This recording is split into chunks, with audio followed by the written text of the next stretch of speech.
राजकीय अनास्थेने 3 जणांचा बळी.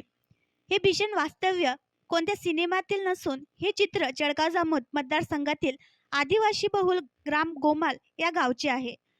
कालज येथील 18 वर्षीय मुलगी सागरीबाई हिरबामण्या ही साथरोगामुळे दगावली. तिच्या गावी नेण्यासाठी तिच्या प्रेताला बांबूच्या झोपडीतून न्यावे लागले. ही वास्तविकता दाखवणारा हा व्हिडिओ. रस्त्याच्या व आरोग्याच्या सुविधा अभावी ती उपचाराकरिता हॉस्पिटलपर्यंत सुद्धा पोहोचू शकली नाही. मध्येच प्राणज्योत मावळली. तसेच जिया अनिल मुजालदा वय 2 वर्ष आणि रवीन कालू मुजालदा वय 5 वर्ष यांचाही मृत्यू साथीच्या रोगाने झाला.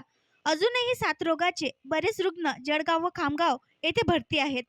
ग्राम भिंगाऱ्याच्या पुढे 40 टापरी व त्यापुढे गोमाल. अजूनही ही गावे रस्त्यापासून वंचित.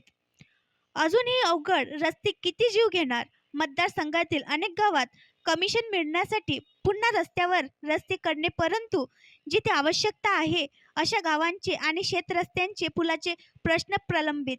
आदिवासी बांधव आजही आरोग्याच्या प्राथमिक सुविधांपासून वंचित आहेत.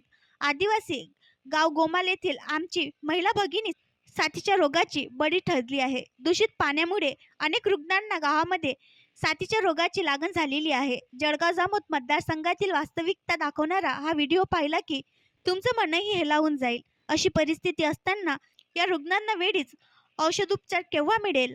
या मतदारसंघामध्ये लोकप्रतिनिधी स्वतः डॉक्टर असून सुद्धा त्यांच्या या आरोग्य व्यवस्थेकडे अक्षम्य दुर्लक्ष दिसत आहे. आरोग्य विभागातील जळगाव, संग्रामपूर, वरवट आणि शेगाव शासकीय रुग्णालयातील अनेक डॉक्टरांचे आणि नर्सिंग स्टाफ, आरोग्य कर्मचाऱ्यांचे पद सतत रिक्त आहेत. मतदारसंघातील लोकांचे मूलभूत प्रश्न सोडवण्याकडे लक्ष असायला पाहिजे का?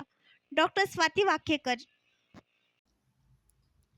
आणखी नवीन व्हिडिओ पाहण्यासाठी आमच्या देशमुख एक्सप्रेस न्यूज चॅनलला सबस्क्राईब करा, लाईक करा आणि शेअर करा.